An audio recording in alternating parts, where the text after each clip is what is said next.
오늘 본문은 세례 요한이 태어나는 그런 탄생의 순간이 기록되어 있죠. 나이 많았던 엘리사벳입니다. 근데 이 여인이 아이를 가지고 그리고 이제 아이를 낳을 때가 다 되었습니다. 그러자 주위에 있는 많은 사람들이 이 가정을 축복하기 위해서 그리고 함께 기쁨을 누리기 위해서 모였습니다. 동네 사람도 모이고 그리고 이 사가랴와 엘리사벳의 친족들도 많이 모였겠죠. 아이를 가질 수 없었던 이 가정에 아이가 태어나니 얼마나 기뻤겠습니까? 그래서 많은 사람들이 모였습니다. 모인 사람들 중에 이 친족들도 있겠죠. 그래서 친족들이 이렇게 얘기합니다. 이제 아이가 태어났으니까 아이의 이름을 지어야 될 것이 아니냐, 그렇게 말합니다. 고대 유대 사회에서는 아이의 이름을 지을 때 그냥 요즘처럼 그냥 예쁜 이름 짓는 게 아니라 아버지나 또는 할아버지 또는 친척들의 이름 가운데서 따와서 이름을 지었습니다. 그래서 이 친족들이 태어난 아이를 보면서 이 아이의 이름을 아버지의 이름을 따서 사가랴로 지으면 좋겠다, 그렇게 엘리사벳에게 제안을 합니다. 요즘으로 치면 그런 말이죠. 사가랴 주니어 이렇게 이름이 되겠죠. 그래서 그때 당연히 그들의 관습대로 아버지의 이름을 딴 이름을 제안을 했습니다. 그러자 이야기를 듣던 엘리사벳이 아니라 그렇게 얘기합니다. 이 아이의 이름을 사가랴로 짓지 않고 이 아이의 이름을 요한이라고 지을 것입니다, 그렇게 얘기합니다. 이 요한이라는 이름은 이 천사 가브리엘이 이 엘리사벳의 남편인 사가랴에게 주었던 이름이죠. 아마 이 사가랴가 아내에게 이 아이의 이름을 요한이라 하라 하고 아마 글로 썼던 것 같습니다, 태어나기 전에. 그래서 이 엘리사벳이 사가랴로 하면 어떻겠냐, 이 제안이 왔을 때에 아닙니다, 이 아이의 이름을 요한이로 짓겠습니다, 그렇게 얘기했습니다. 이 이야기를 듣고 그의 친족들이 조금은 의아해했습니다. 왜냐하면 그 당시에 아이를 짓던 그 이름의 방식에서 벗어났기 때문이죠. 그래서 그 친족들이 다시 한번 아이의 아버지에게 물어봅니다. 이 아이의 이름을 무엇으로 지을까 물어봤죠. 그래서 성경의 본문에 보면 아버지에게 물어볼 때 몸짓으로 물어봤다, 그렇게 기록합니다. 몸짓으로 물어봤다는 이유는 이 사가랴가 말을 못했을 뿐만 아니라 들리지도 않았기 때문이죠. 그래서 몸짓으로 이렇게 했겠죠. 이 아이의 이름을 무엇으로 할까 물어봤더니 이 사가랴가 서판을 가져오십시오, 이렇게 서판에다가 아이의 이름을 적습니다. 요한, 이렇게 적었습니다. 사람들이 이것을 보고 깜짝 놀라는 거죠. 놀라는 이유는 두 가지입니다. 첫 번째는 요한이라는 이름 자체가 자기 가문에서 이제까지 쓰지 않았던 이름이기 때문에 왜 저 이름을 쓰는가 의아해서 놀랐던 거고, 두 번째는 아이 엄마에게 먼저 물어봤잖아요. 아이 아빠가 말을 못하니까 엄마에게 먼저 물어봤겠죠. 아이의 이름이 뭐냐? 요한입니다 라고 얘기했어요. 근데 아이 아빠 사가랴는 듣지 못하잖아요.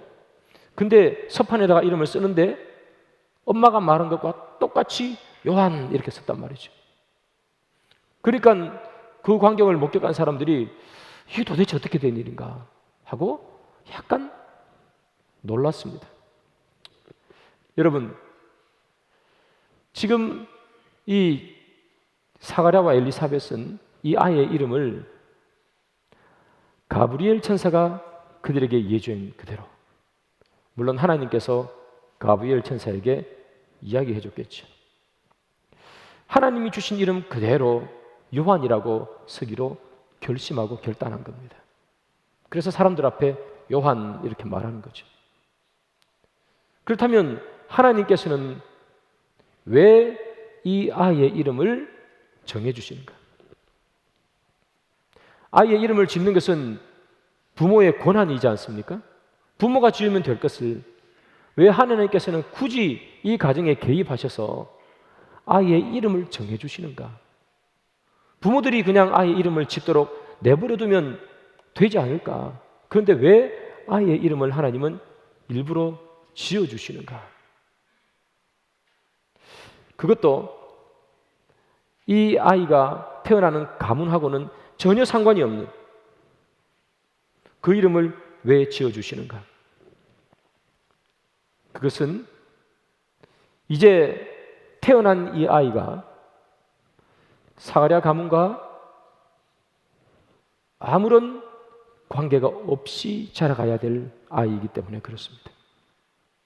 비록 사가랴 가문에서 태어났지만 이 아이는 사가랴의 뒤를 이을 아이로 자라서도 안 되고 사가랴 가문을 빛낼 아이로 자라서도 안 되고 이 아이는 사가랴 가문에서 태어났지만 사가랴 가문을 위해서 일할 아이가 아니기 때문에 하나님께서는 그 가문과 아무런 관계가 없는 이름을 주시는 겁니다.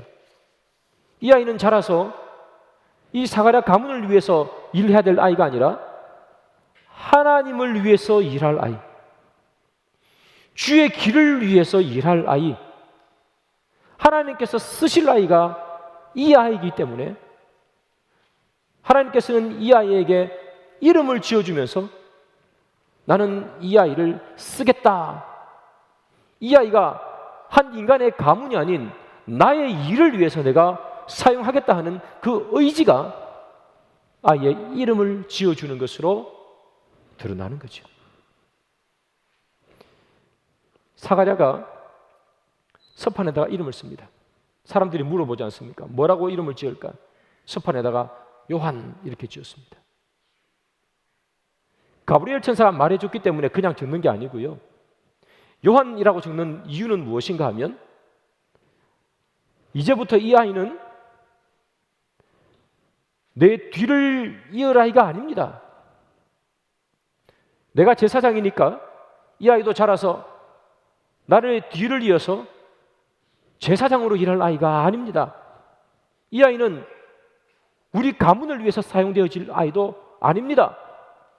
이 아이는 하나님의 일을 해야 할 아이입니다. 하나님, 이 아이를 마음껏 써주십시오 하는 그 신앙의 고백이 요한이라고 쓰는 것에서 나오는 것입니다. 자기의 뒤를 이을 아이, 가문을 이을 아이로 그가 인식했다면 아이의 이름에다가 사가랴라고 썼겠죠. 그러나 자기 가문과 전혀 관계없는 그 이름을 기록하는 이유는 그는 하나님의 뜻을 알았습니다. 하나님께서 이 아이를 쓰시고자 하시는구나.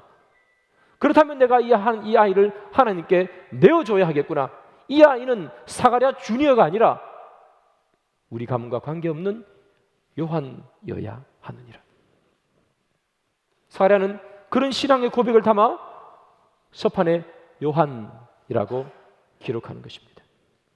그는 하나님의 뜻을, 이름을 지어주시는 하나님의 뜻을 정확하게 안 것이죠. 원래 이 사가랴는 천사가 나타나서 그의 아내가 임신할 것이라는 이야기를 했을 때 믿지 못했던 사람입니다. 나이가 많은 내 아내가 무슨 아이를 가집니까? 믿지 못했습니다. 그 믿지 못한 벌로 말을 못하게 되었습니다. 여러분, 이 사가랴가 말을 못하는 그 기간 약 10개월 정도 되겠죠. 이 10개월 동안 무슨 생각을 했을까요?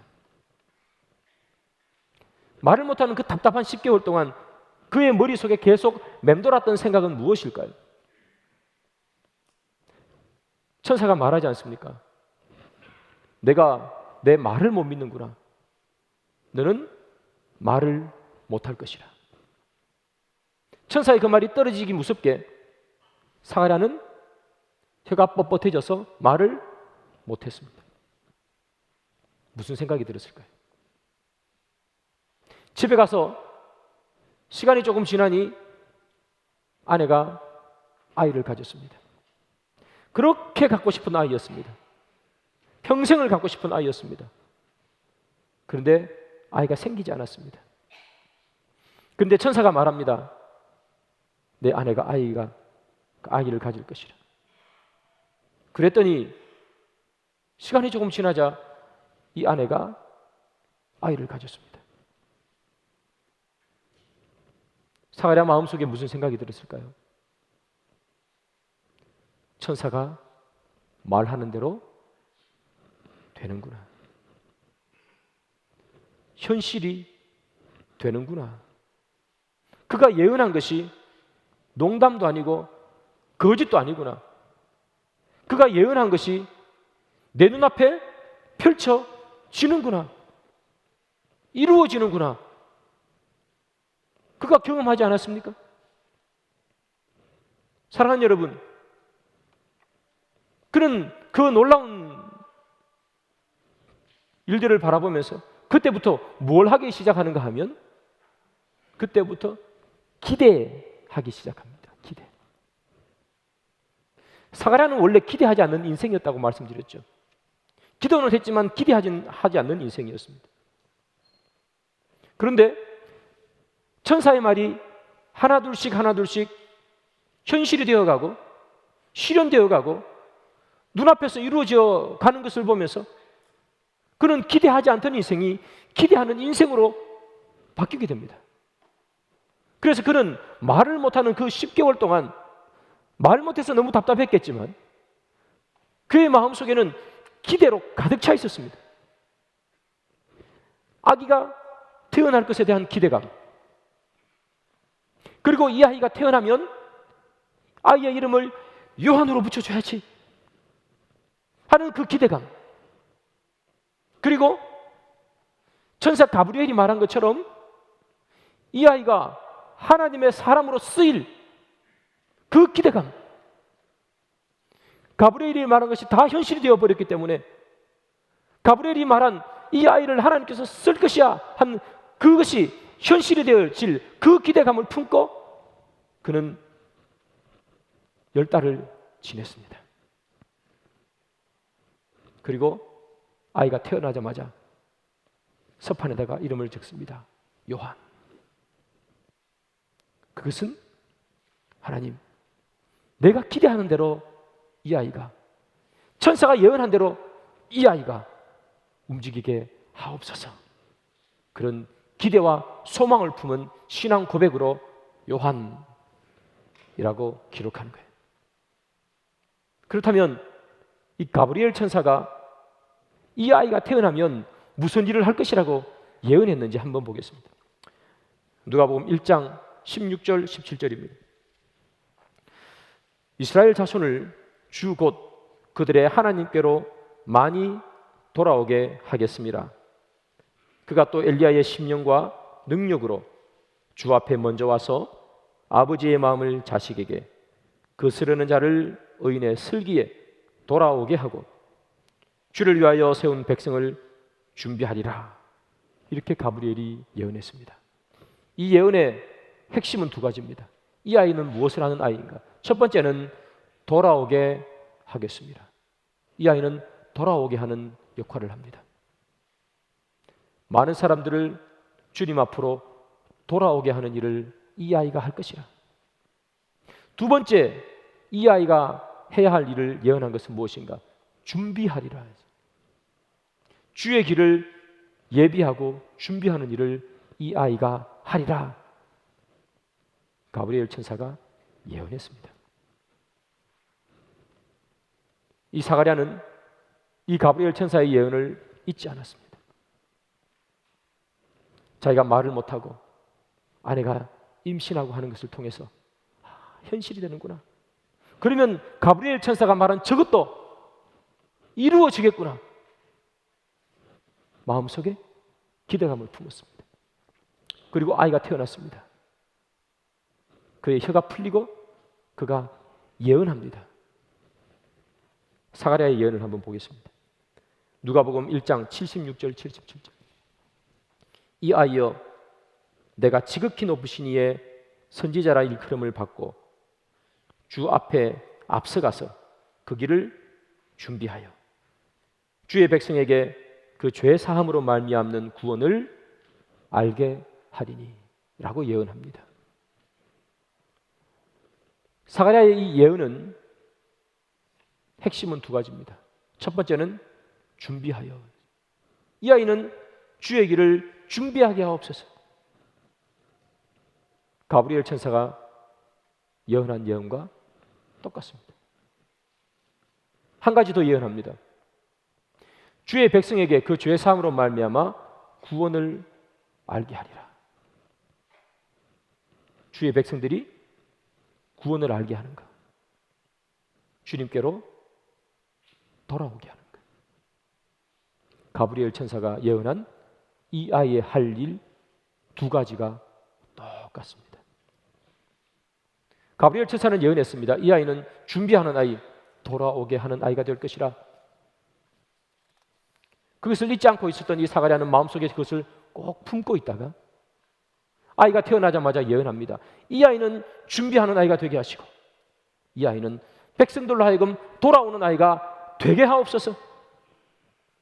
그는 가브리엘 천사가 예언했던 그 예언이 그대로 이루어지기를 기대하며 예언을 선포한 것입니다. 사가랴는 여러분 기대하지 않았던 사람 아니었습니까? 기도는 했는데 기대하지 않은 사람 아니겠습니까? 그런데 하나님을 제대로 만나니까, 주의 역사를 제대로 경험하니까 그의 인생은 온통 경험하는 인생이었어요. 기대하는 인생이었습니다.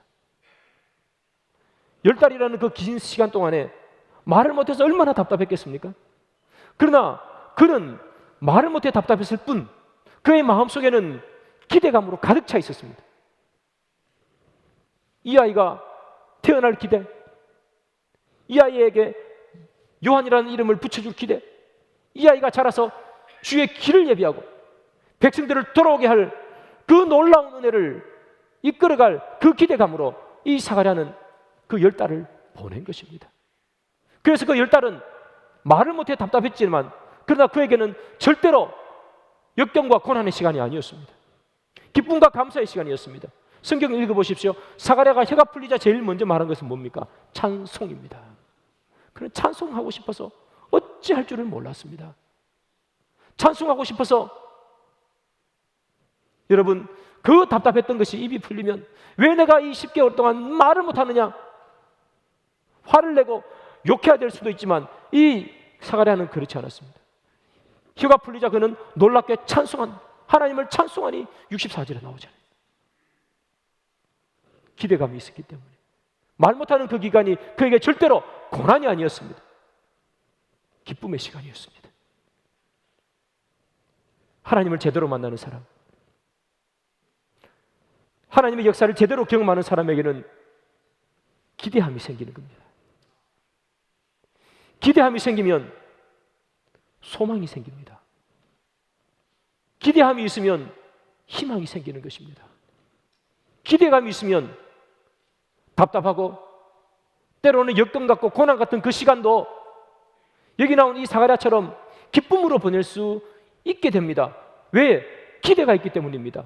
하나님이 이루실 일이 기대되기 때문에 비록 말 못하는 답답한 시간이라도 주께서 이끌어 주실 그 일을 기대하기 때문에 그 시간은 답답한 시간이 아니라 하나님의 은혜를 경험하고 역사를 경험하는 기대의 시간이 되기 때문에 소망이 있고 희망이 있는 것이죠. 예수를 만난 사람들, 성경에 보면 예수를 만난 사람들은 전부 다 이 희망과 소망을 가지고 하는 그런 사람들밖에 없지 않습니까? 성경을 보면 어떤 사람이 밭을 갈고 있습니다. 밭에서 열심히 일하고 있습니다. 열심히 일하다가 보화를 발견했습니다. 마음이 두근두근합니다. 보화를 발견하니까 혹시나 누가 볼까 보화를 다시 땅에 묻어 놓습니다. 다른 사람들이 보지 않게 흙으로 잘 덮어 놓습니다. 그리고 자기의 소유를 다 팔아서 보화가 묻힌 이 땅을 사기 위해서 집으로 갑니다. 집으로 돌아갈 때에 이 사람의 심정을 성경은 이렇게 기록했습니다. 기뻐하여 돌아가서. 집으로 돌아갈 때 이 사람에게는 기쁨이 있었습니다. 왜 기쁨이 있습니까? 기대가 있기 때문입니다. 비록 지금은 내가 다른 사람 밭에서 흙 이렇게 파며 일하지만, 힘든 일을 하지만, 그러나 내가 조금만 있으면 이 보화를 내가 소유할 수 있다는 기쁨이 있었기 때문입니다. 기대가 있었기 때문입니다. 기대가 있으니까 기쁨이 있는 거예요. 그래서 이 사람은 기뻐해서 돌아갔습니다. 그 보화를 가질 소망과 희망이 있었기 때문이죠. 여러분, 이 보화는 무엇을 상징합니까? 예수 그리스도를 상징하죠.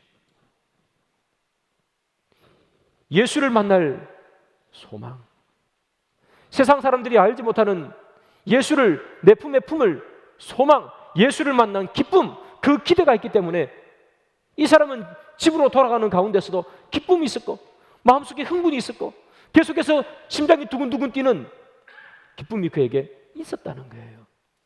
예수를 만난 사람은 보화를 만난 것 같은 이런 기쁨이 그들 가운데 있는 것입니다. 사랑하는 여러분, 여러분들의 삶 속에서는 예수를 만난 것 때문에 기대가 있습니까? 예수를 만난 것 때문에 마음이 막 뛰십니까? 내가 마치 보화를 가진 것처럼, 보화를 발견한 것처럼 마음이 설레십니까?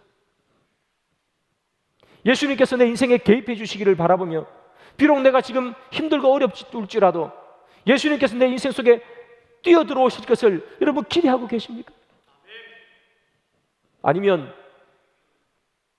그냥 아무런 기대 없이 오늘도 하루 자리에 일어나서 하루를 그렇게 보내십니까?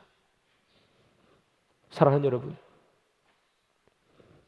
예수가 우리의 보화라면, 예수님께서 이 세상 어떤 것보다 더 값어치가 있는 그 보화라는 것을 우리가 인정한다면, 우리는 인생을 살아가면서 예수를 받기 때문에 기대감이 있어야 되지 않겠습니까? 기뻐야 되지 않겠습니까? 때로 우리 가운데 고난이 찾아와도 예수 때문에 그것을 이겨낼 수 있는 기쁨이 우리 가운데 있어야 하지 않겠습니까? 예수가 내 인생 가운데 찾아오실 것, 예수가 내 인생 가운데 찾아오셔서 그 역경을 없애주실 것을 기대해야 되지 않겠습니까? 세상 사람들은 여러분 로또를 삽니다. 로또를 산 사람들이 말합니다. 일주일 동안 그 기대감을 가지고 살아간다고 말합니다. 여러분, 로또에 당첨될 확률은 우리가 길을 가다가 벼락 맞을 확률보다 더 적다는 것을 아시죠? 정말 평생 로또 사도 걸리지도 않을 것 같은 그 확률, 그걸 가지고 있음에도 일주일 동안 이 세상 사람들은 로또 산 것 가지고 마음이 두근두근 뛰고, 혹시나 걸리면 어떡하지? 걸리지도 않을 건데 머릿속으로 이미 막 생각하지 않습니까? 집도 사고 차도 사고 놀러 가고. 근데 우리는 이 세상에 가장 값진 보화인 예수를 가지고 있음에도 불구하고 왜 우리는 가슴이 뛰지 않을까? 왜 우리는 예수님이 내 삶을 바꿔주실 것을 왜 마음속으로 머릿속으로 기대하지 않을까? 되지도 않는 그 로또 사가지고 마음속으로 머릿속으로 계속해서 상상하고 좋아하고 하는 이 세상 사람들보다 왜 우리는 못하는 것인가? 예수가 나의 인생의 보화라고 얘기하며 왜 나는 예수님께서 바꿔주실 내 인생을, 예수님께서 개입해 주실 내 인생을 머릿속에 그리며 상상하며 기뻐하지 못하는가? 사랑하는 여러분, 예수님께서 로또보다 못하신 건 아니시지 않습니까? 우리가 예수님이 로또와는 비교도 할 수 없는 우리 인생의 보화인 것을 기억하시거든. 그리고 그것을 믿으시거든. 사랑하는 여러분, 역경 가운데 있습니까? 하나님께서 베풀어 주시고 개입해 주실 것을 기대하시며 상상해 보십시오.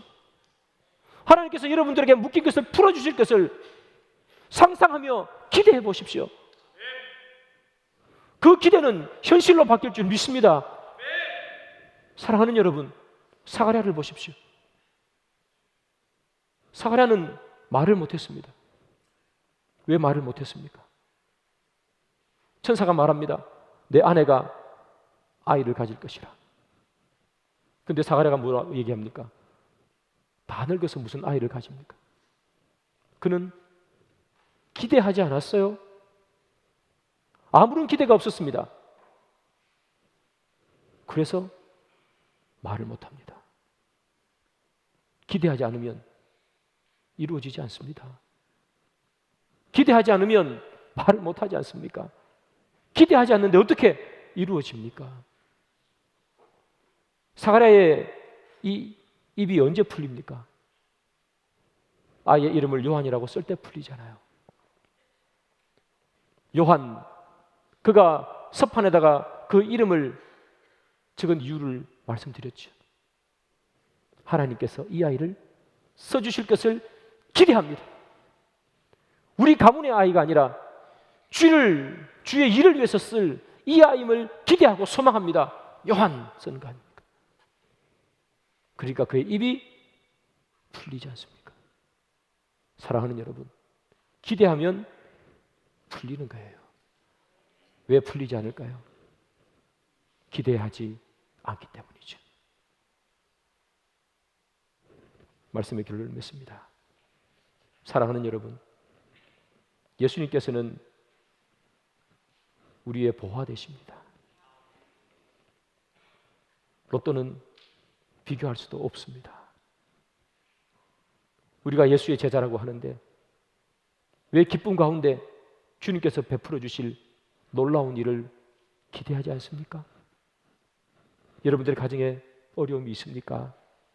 기대하십시오. 포기하지 마시고 기대하십시오. 두드리라 그리하면 열릴 것이라 주님 말씀하지 않습니까? 기대하고 고대하며 기대하고 기도하면 하나님께서 여러분들이 기대하신 것을 이루어 주실 줄 믿습니다.